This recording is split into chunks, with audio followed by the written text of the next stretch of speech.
Hi there guys, welcome to Dino's World. Welcome to my first drive review of the Mercedes E-Class, the E220d. Our hearts beat to the city streets. We began to feel the fire.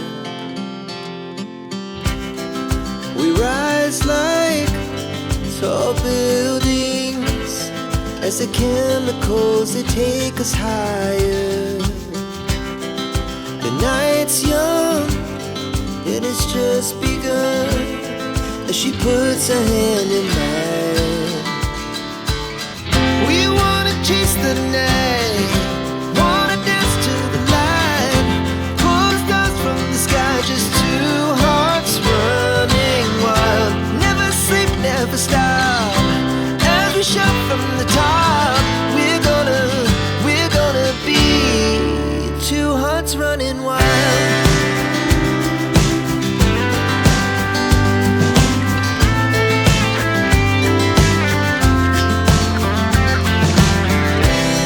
Now the morning is the afternoon. We lay awake in bed. It laughs so loud as the hours pass. We're gonna do it all again. Now looking at the E220d, this one is built based on the MRA2 platform, which stands for Modular Rear Architecture. It primarily underpins all the rear wheel drive vehicles and also underpins the C-Class as well as the S-Class. So this one, the new E220d, is longer, taller and wider than its predecessor, and you have this beautiful grille up front. Looking at the front fascia, up front you have this striking three-pointed star logo of Mercedes, which symbolizes their dominance in air, sea and land transportation. And then of course you have a very low slung proper sedan silhouette, which actually defines the kind of aerodynamics efficiency it brings to the segment, to allow the bodywork to cut through air much more efficiently with a lower coefficient of drag. And I mean, look at the saloon. It looks like a super saloon. The long wheelbase version, yes, it is a pampering station in terms of lavishness and kind of unbelievable, unmatched comfort it has on offer. But on the other hand, it looks like a super saloon ready to absolutely unleash itself the moment you step on the gas. So moving on to the profile, you can see the long wheelbase version is clearly apparent. As I told you, it's longer, taller and wider than its predecessor. Now offers a wheelbase of 3079 mm. That's absolutely huge. You can accommodate two of the smaller cars to make one E-Class. That's how huge it is in terms of wheelbase and the overall length it has on offer. And trust me, this one is a absolute symbol of pure flair, elegance and finesse. Just look at the bodywork, the character line running across, the massive 18-inch rims, and as I told you, the AMG line exterior is clearly evident when you look at the alloy wheels. The alloy wheel design has two options to choose from. You have large brakes with larger calipers, and then of course adequate amount of ground clearance to find your way through city streets and fend off those speed breakers. And then you have flush door handles that open up the moment you just swipe over them. That's absolutely incredible. And then of course you have chunky 225/55 R18 tires to offer supreme road grip for the kind of poise and the kind of absolute mayhem it has on offer, refined aggression it has on offer the moment you step on the gas. So moving on to the back, you have this beautiful sloping roof line that gives you the theme of a coupe and that of a sports saloon that is ready to absolutely unleash itself. And then of course you have the Mercedes star logo imbibed into the tail lamp cluster this time around, which gives it a stunning look as it lights up. You also have spacious boot, 540 liters of boot space. That's absolutely incredible. You can go and lie down inside, though I wouldn't suggest that, but trust me, it is one of the most spacious boots. And I mean, not only luxury, not only safety, not only performance, even utility is taken care of by the E-Class, which is what makes it their bestseller. See, just perform a quick leg movement. If you are carrying luggages in both your hands, swing your leg again and it is going to close it. So that's how well made The electric boot is for the E-Class. Plush door handles that open up once you swipe through them. There you see, beautiful and elegant and class written all over it.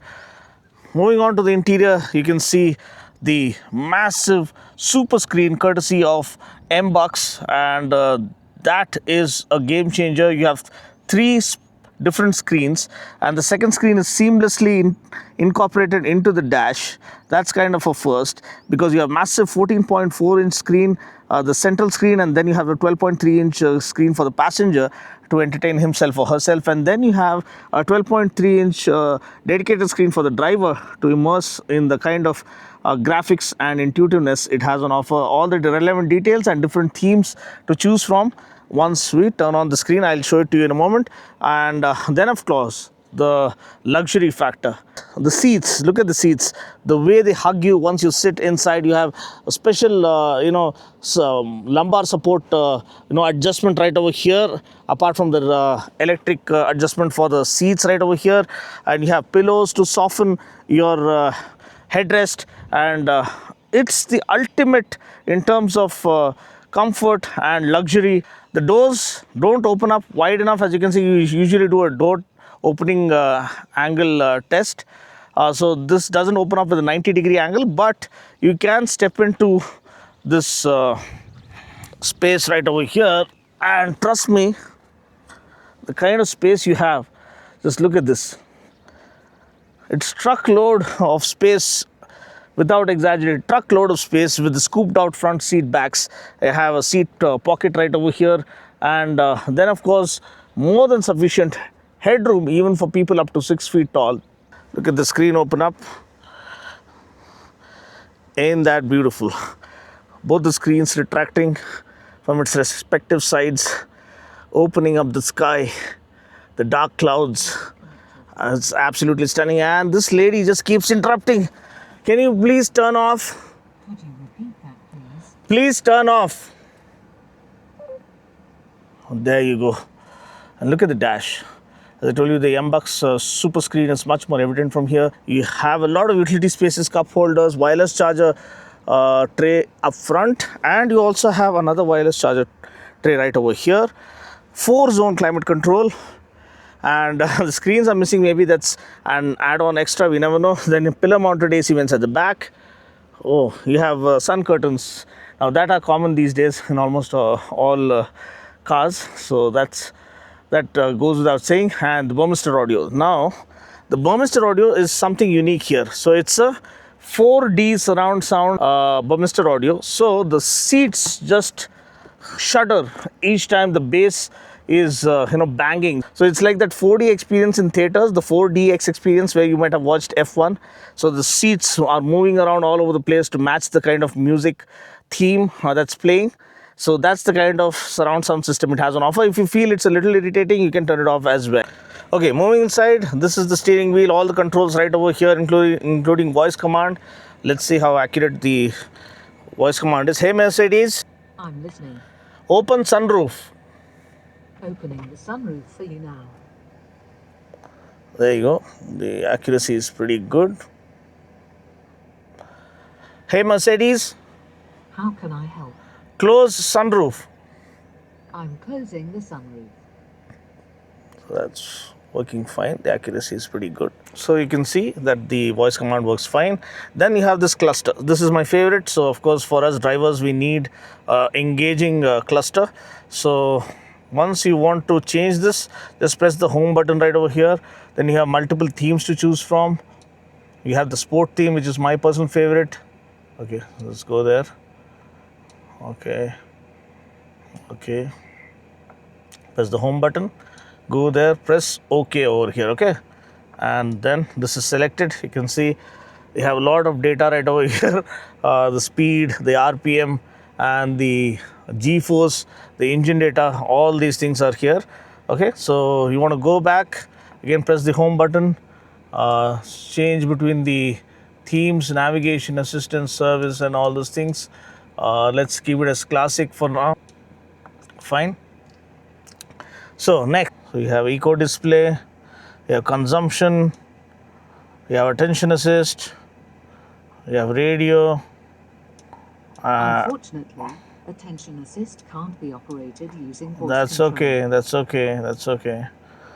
So here is the average mileage. Okay, then you have this massive screen right over here, 14.4-inch screen. Now basically the AC controls are given here, so that's kind of a little distracting, and they could have given hardware buttons for controls. But anyway, here you have the 360-degree camera, so you can actually just turn it around to see the exact view of what's happening around you. Look at the saloon, the design is so flawless, isn't it? I love the way it looks. Okay, then we have a different blind spot listing highlights, front, rear. This is front, I guess. This is rear. Okay, and then go back to the top view. So that's pretty much it. So the resolution is pretty good, as you can see. It's very, very good, and it has to be a car that costs around 82.5 lakhs. Of course, it offers way more value for that. And then you have the dynamic button, my favorite.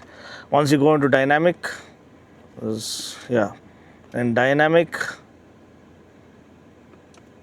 here you have eco, where everything is set to engine map, steering, and electronic stability program intervention, everything is set to comfort. In eco it is set to eco, in comfort it is set to comfort, in sport it is set to sport with lesser intervention from ESP, and steering will way up, and then of course, oh god, yeah, steering will way up, and then the engine map will be switched to sport.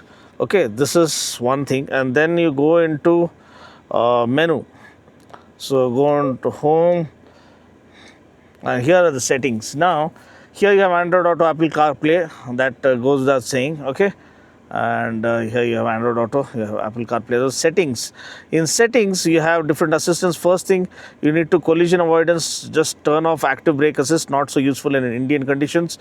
Assistance, okay, attention assist is a necessary thing. Camera is there, parking assistance is there, vehicle, you have tire pressure monitoring, and then manual shifting and comfort. You have different things, occupant protection, dynamic select. You have access here as well, which you can actually go ahead and actually tweak, I think so, from eco to sport. So that's up to you. Lights, your ambient lighting is absolutely brilliant in this, one of the best the industry has on offer. Then the system and the apps that you have on offer, that's pretty much it. So in terms of safety, you get 8 airbags, you get ADAS, you get a lot of other safety features, ESP, electronic stability program, anything and everything that you can think of, because Mercedes is really particular about safety. They really benchmark their safety features. And then of course the value for money factor. 82.5 lakhs for the E220D. I mean, look at the powertrain. Powering the E220D is a 4-cylinder, 2-liter turbocharged diesel engine with VGT or variable geometry turbo chargers. It puts out around 197 horsepower and 440 Newton meters of torque. It comes mated to a 9-speed G-tronic torque converter gearbox. So that's also offering seamless shifts and low maintenance and longer life. Now wrapping things up, the pricing is 82.5 lakhs for the E220D, and for a car that packs opulence, grandeur and richness with the AMG line exterior, really a perfect blend of power and economy when it comes to the powertrain, and unmatched luxury and unparalleled comfort that you can ever imagine, because this, my friend, is the E-Class, and nothing gets better than this. So this wraps up the overview of the E-Class. Now let's get behind the wheel and see what kind of a engaging driving experience this one has on offer.